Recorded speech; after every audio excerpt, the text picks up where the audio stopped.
If I told you I'm a friend of Bill W.'s requesting a visit from Dr. Brown after a violent Operation Brightstar, you'd probably think I'd finally lost my mind. However, all the mumbo-jumbo I just said is full of coded information that's easily understandable for those in the know. In fact, the world is full of secret codes hidden in airplanes, jewelry, dating profiles, and banknotes, and today I'm decoding them for your viewing pleasure. Let's explore a whole load of secret codes you aren't meant to know.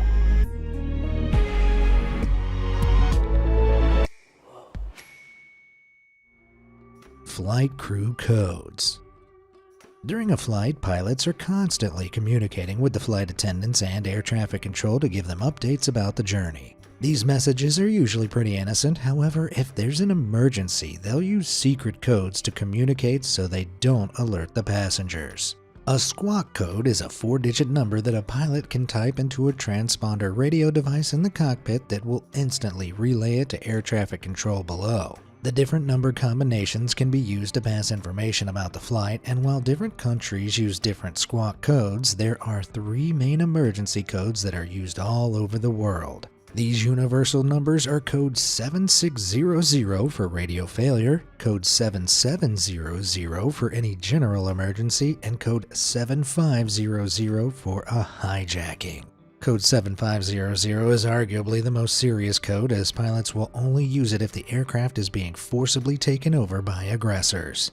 The input design of the transponder means the pilots don't actually say the codes out loud to send the information to air traffic control, so you won't hear a pilot reporting a code 7500 over the plane's intercom. However, if you overhear 2 flight attendants say the number 7500 on your flight and they look worried, they're probably discussing the possibility of being hijacked. This is pretty scary, but some of the codes used on a plane are a bit less serious. For example, if you hear a flight attendant mention blue juice, you should know that they aren't talking about the plane's drink options. And this is actually a code name for the chemical-filled water used in airplane toilets. As a result, if a flight attendant says there's a blue juice emergency, it means the toilet could be malfunctioning or a passenger made a mess in there. Yeah, I think I'll stick to orange juice. Cryptic criminals. While secret aircraft codes may warn about criminal activity taking place on board, way down on the ground, other codes are actually used by criminals themselves. In the UK, there have been several reports of artistic burglars using chalk to mark homes with secret coded symbols. These drawings are either marked on the house's walls or the sidewalk outside, and they're used to pass information to other criminals without alerting the homeowner. According to police investigators, these symbols can include an X for a good burglary target, a capital D for a house that's too risky to rob, and a flower to mark a home that's owned by wealthy people. Some of the markings also have more sinister meanings, like an open book that suggests that the homeowner is a vulnerable female. In 2015, the police in Lanarkshire, Scotland warned locals that these symbols were being used to mark homes as burglary targets, and the police in Surrey, England gave a similar warning back in 2009. While the evidence that these symbols are used regularly today is shaky, especially outside of Great Britain, better to be safe than sorry. So the next time you see a kid drawing on the sidewalk with some chalk, take him down without mercy in a citizen's arrest, just in case he's a burglar scoping out his next target. Drifter drawings. Let's check out another group of people who have secretly communicated through street drawings now. In the 1930s, America went through the Great Depression, an economic crash that pushed millions of people into poverty. During this period, there were over 2 million homeless people in the United States, and some of them embraced a transient lifestyle, deciding to drift across America in search of work. Lots of these displaced people traveled across the country by stowing away on freight trains and hitchhiking, and they often left coded symbols to communicate with other drifters traveling on the same routes. These so-called hoboglyphs were often drawn or carved onto train stations, mailboxes, and street signs, and they were used to specifically pass information that was useful to drifters. For example, 2 interlinked circles meant that the police in the area didn't like homeless people, whereas a carving of a cat on the side of a house meant that a kind lady lived there. A carved crucifix, meanwhile, indicated that claiming to be Christian and talking about the Bible would get you fed at that location, while this 4-pronged shape inside a box warned about a vicious dog nearby. These markings allowed drifters to stay safe, healthy, and free while traveling, and whenever they entered a new town, they could use them to head for the house owned by the nice old cat lady, while avoiding the one owned by the trigger-happy farmer who wants people to stay off his land. Mickey's Mysteries. The next stop on our code-breaking tour leads us straight to the most popular amusement park on the planet, Disney World. Disney World strives to be the happiest place on Earth, so it's important that their guests don't know when something goes wrong. As a result, the park employees will use coded language to communicate with each other, allowing them to share bad news in secret. For example, if you're strolling down Main Street, USA and you hear a staff member report a code V over the radio, it means they've seen someone throw up in the park. Kids eat a lot of candy at Disney, so this code is heard pretty frequently, although some staff members will opt to call vomit a protein spill instead. Similarly, if you hear a staff member shout code Winnie, it means they've witnessed someone peeing in one of the resort's pools, the code being named after Winnie the Pooh's bright yellow fur. Some of the other codes are much stranger. Lots of people are obsessed with Disney World, and incredibly, some of them want their ashes to be scattered at the park when they pass away. Disney strictly prohibits this, but reportedly families still head to Disney World on a monthly basis to attempt to discreetly scatter the remains of their loved ones somewhere in the park. As a result, if you overhear Snow White talking about a white powder alert, it doesn't mean somebody's having a rave in Cinderella's castle. In reality, it means they've seen somebody spreading ashes on a ride or attraction and they need somebody to go and clean it up. It's company policy for all the staff members to learn these codes and use them at all times. After all, there's nothing less magical than a guest overhearing a discussion about vomit, pee, or grandma's powdered remains being swept up into a dustpan. Inspector Sands. Let's leave Disney World and head somewhere a bit less magical, the London Underground. The iconic Metro tube's colorful map and strange station names can be pretty confusing for tourists. But even genuine Londoners don't know all the secrets of the Underground, and the network uses a lot of codes to share secret information amongst the staff. For example, if you're standing on a tube platform, you might hear a strange request on the PA system like this. Inspector Sands. Inspector Sands, please report to Control Center. The staff will ask for Inspector Sands to report to a specific part of the station. However, they aren't talking about a real policeman.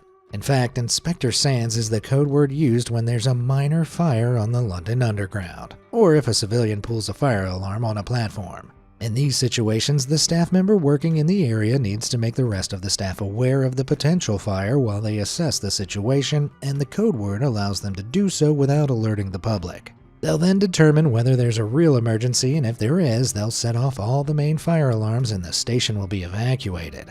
Interestingly, the London Underground didn't invent this code word, and it was first used in theaters in the late 19th century.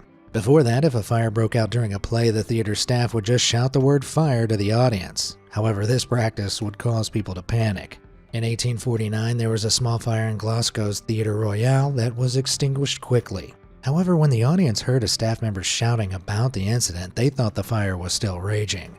This caused them to stampede out of the theater, resulting in a crush that took the lives of 65 people. Several similar incidents occurred during the same time period, so theaters decided they needed a code word that allowed them to signal a fire without panicking the audience. At the time, they would extinguish small fires by pouring a bucket of sand over the flames, so theaters all over the UK started using the code word Inspector Sands.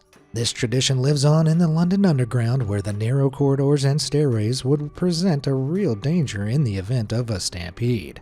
And although modern firefighters will usually opt for a fire extinguisher or hose over a sand bucket, if you pull a fire alarm on a tube platform, you can bet that Inspector Sands will still come to investigate. Fires don't break out on the tube very often, so Inspector Sands isn't a particularly busy policeman. However, the London Underground has a long list of code words that are used on a daily basis. This includes a series of spillage codes that are used to send the janitors to a certain platform when something needs to be cleaned up. There are 7 numbered codes, and each one refers to the specific substance that's been spilled. For example, code 1 is blood, code 3 is vomit, and code 5 is broken glass. These codes effectively let the janitors know in advance what equipment to bring to the spill location, and a typical PA message would be, "We have a code 3 on platform 2. Yuck.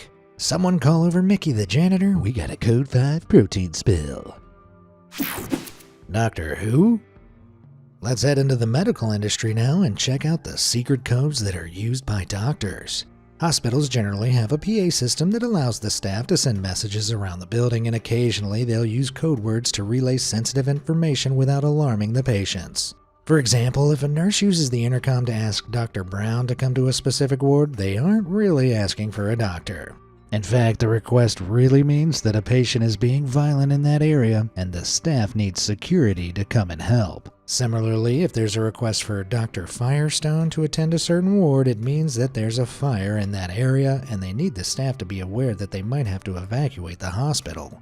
These intercom codes discreetly pass emergency information through the entire hospital. However, according to anonymous reports shared with media outlets, doctors will also use coded language to talk about patients while standing right in front of them. Hilariously and a little worryingly, one hospital worker revealed that if a particularly ugly child is admitted to hospital, the doctors will describe them as an FLK, which is an abbreviation for funny-looking kid. Less funny and more practical, though, is the fact that they'll also use this abbreviation when a baby is born that visibly has an undiagnosed genetic condition. This lets the other doctors know that they need to test the baby for some conditions without panicking the new mother. Alongside using that particular code, other doctors have confessed that they also use the abbreviation RHM to stand for Really Hot Mom. One doctor claimed online that staff would refer to attractive mothers of patients at the hospital in this way, and they'd observed their colleagues stating that they just treated an RHM with an FLK while standing in front of the family. That kid's gonna need some treatment for that burn. Thank God they're already in the hospital, right? Computer error.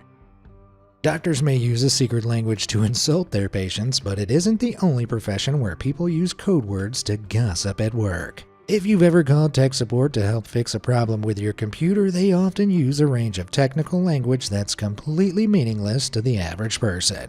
However, you might not know that some of these complicated words are directed at you, not the PC. See, IT technicians know that a lot of people don't know what they're talking about, and they'll occasionally use that lack of knowledge to insult you straight to your face.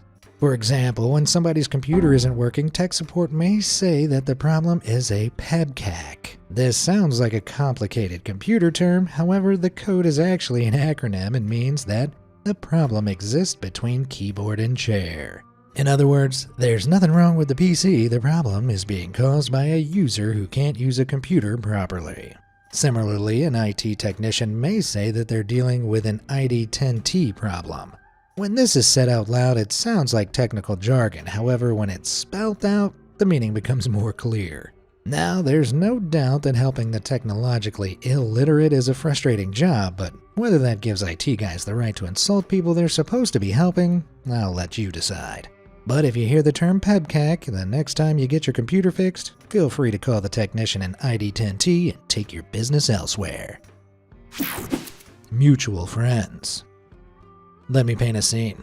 I'm sat at a bar enjoying a glass of water when a stranger approaches me and asks, "Are you a friend of Bill W?" Now you might think that's a terrible pickup line or the stranger mistook me for somebody else. However, they're really using coded language to ask if I'm a member of Alcoholics Anonymous. AA is a recovery program for alcoholics with a strong focus on privacy. Members of the same AA group will know each other's first names, but they're supposed to keep them a secret, and you should never reveal the identity of another member of the program. As a result, they need to use coded language when talking about AA in public. And if you want to find out whether somebody's a member, you're supposed to ask them if they're a friend of Bill W. The name was chosen as a reference to AA's co-founder Bill Wilson, and it essentially allows fellow members of the program to meet without forcing them to publicly reveal their alcoholism to non-members. The code can be used in the opposite way too. AA members have explained that if a recovering alcoholic is at an airport and they think they're going to relapse, they can ask the gate agent to ask if a friend of Bill W can come to their gate on the intercom. In theory, if an AA member hears this announcement, they'll head to your gate and offer support while steering you away from the airport's bar. Wow, Bill W has some great friends. 437737. According to my Tinder profile, I'm a 6-foot-tall model who likes astrology and long walks on the beach. However, the truth is a bit more disappointing. People put all sorts of crazy things on their dating profiles, and it turns out some lonely hearts use secret codes to send information to their potential lovers. If you swipe through Tinder for a while, you might come across someone with the numbers 437737 listed in their profile. These digits seem random, however the code actually has a secret meaning, and it signals that the person behind the dating profile has herpes. See, there's no cure for herpes, so if you contract the virus, it will remain in your body for the rest of your life. Most of the time, the dormant virus won't be contagious, however, it can occasionally reactivate and flare up for a few weeks at a time, and for this period, it can be passed to other people. This has made a lot of people scared of catching herpes, and the resulting stigma makes dating pretty complicated for herpes-positive people. So when dating websites were first introduced in the 1990s, herpes-infected people wanted a way to discreetly find other people with herpes without revealing their diagnosis to everyone who saw their profile. They settled on this sequence of numbers because when you type them into an old-fashioned telephone keypad, the corresponding letters on the numbers being pressed spell out the word herpes. This code has been used on dating sites ever since, allowing people with herpes to avoid awkward conversations about their infection while making their diagnosis clear to people in the know. And for those who don't already know, with Google, simply searching the numbers will provide you the info too. A clever solution to a pretty uncomfortable dilemma. Risque rings. When it comes to jewelry, most people wear rings and necklaces as a simple accessory. However, some pieces of jewelry can be used to send coded information to other people. A plain gold ring is often used to show that somebody's married. A diamond chain shows that somebody wants to be seen as rich, all pretty obvious stuff. But did you know if somebody wears a black ring on their right hand, they could be suggesting that they're a swinger in an open marriage who wants to hug other people than their spouse? These rings are sometimes worn by non-monogamous folks who want to find other promiscuous people and let them know that they have the same interests. Swingers will wear the ring on any finger on their right hand apart from their middle finger. That's because wearing a black ring on your middle finger has a completely different meaning, and it usually suggests that you're a member of the asexual community. Being asexual means that you don't feel any sexual attraction to anyone, so the community obviously doesn't have much in common with swingers. Of course, black rings are also worn by people who don't belong to either of these groups, and they may wear the jewelry without realizing its symbolic meaning. As a result, if you wear a black ring as a fashion choice, I'd suggest wearing it on your left hand and keeping it off your middle finger. Otherwise, couples might approach you thinking you're looking for fun, or your crush might assume you're asexual and ignore you. A win-win or a lose-lose depending on your preferences. Creepy cruise. Cruises are supposed to be relaxing. However, a lot can go wrong out at sea. And when there's an emergency, the staff will use coded language so they don't worry the passengers. For example, if you're on a cruise and hear a staff member announce Operation Bright Star over the PA system, it signals that there's a medical emergency on board. If the staff announce an Operation Rising Star, it means that a passenger has passed away. These scenarios aren't as unlikely as you might think. Cruise ships carry thousands of elderly passengers on long voyages that largely involve overeating, learning how to salsa, and fighting over deck chairs. And as a result, around 200 passengers kick the bucket on cruise ships every year. When tragedy strikes, Operation Rising Star is announced, and it signals the staff to retrieve the expired passenger and secretly move them to a small morgue on board before unloading them at the next port. The cruise ships won't tell any of the other passengers that this has happened, as they don't want to disrupt their holidays. So as these passengers lounge in the pool and eat their dinner, they have no idea that their luxury holiday has turned into a ghost cruise. What's the time? When I worked as a cashier as a teenager, people used to assume my job was easy. However, working at a grocery store isn't all about stacking shelves and flirting with old ladies, and cashiers in large retail operations often have to learn a list of code words so they can deal with problems without startling customers. When it comes to emergencies, it doesn't get much more serious than a bomb threat, and lots of stores deal with them with the same secret code word. See, if you're shopping and you hear the store announce time check over the intercom, you should probably drop your bags and run, because it's a code that's commonly used when somebody tells a store they've planted a bomb or when a bomb has been found. This allows the staff to follow bomb threat procedures without causing panic and evacuate the customers without revealing the real reason for the emergency. Apparently, IKEA is one of the many stores that use this code, and if they discover it's a false alarm, they'll perform an announcement that says, "Following the recent check, all clocks have been reset." This gives the staff the all clear while allowing the customers to go back in and enjoy their meatballs, blissfully unaware that they were briefly at risk of blowing up. Mysterious money. Hearing an emergency code like Time Check and Inspector Sands would be pretty scary, but bomb threats and fires are quite rare, so there's a good chance that you'll never encounter them in real life. However, some secret ciphers are far more common, and you might just find these next ones hiding in your wallet. It might surprise you to hear, but in most cases, if you try to photocopy a banknote, photocopiers will display an error message preventing you from reproducing money. Or if it does print a copy, it'll be glitched out like this. Similar errors occur if you try to edit a banknote on Adobe Photoshop.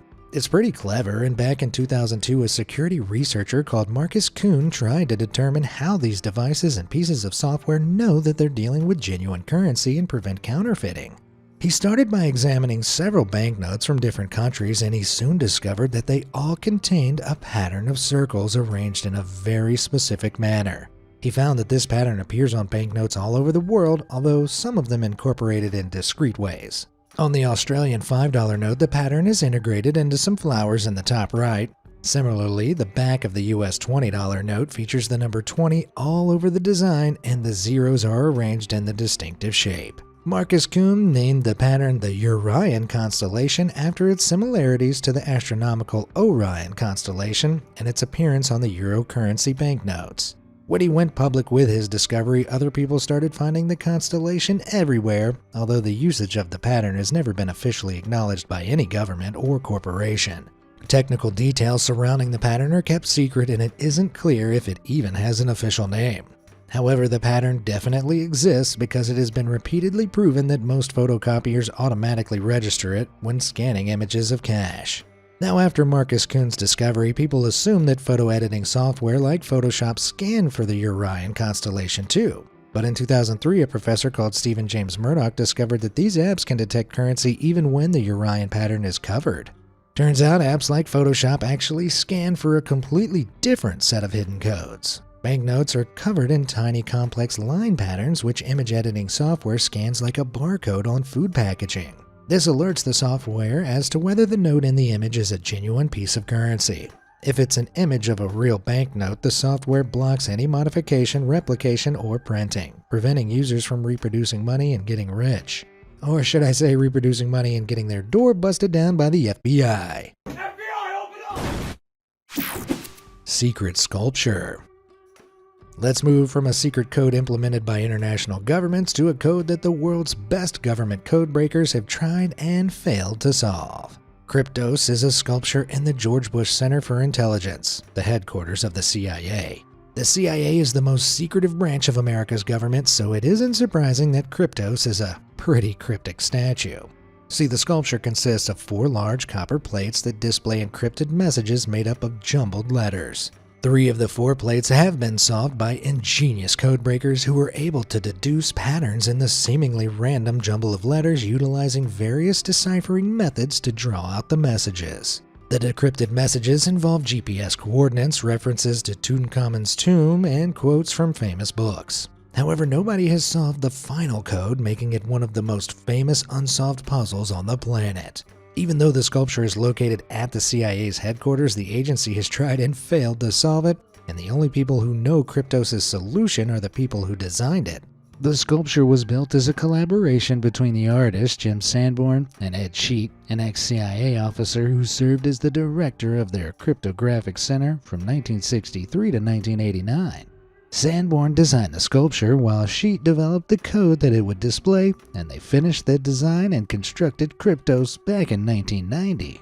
At first, the world's best cryptographers made good progress decoding the statue, and they solved the first 3 messages by 1998. However, since then, nobody's made any real progress decoding the final copper plate, and after nearly 40 years of trial and error, it looks like Kryptos may never be solved, making it the ultimate secret code.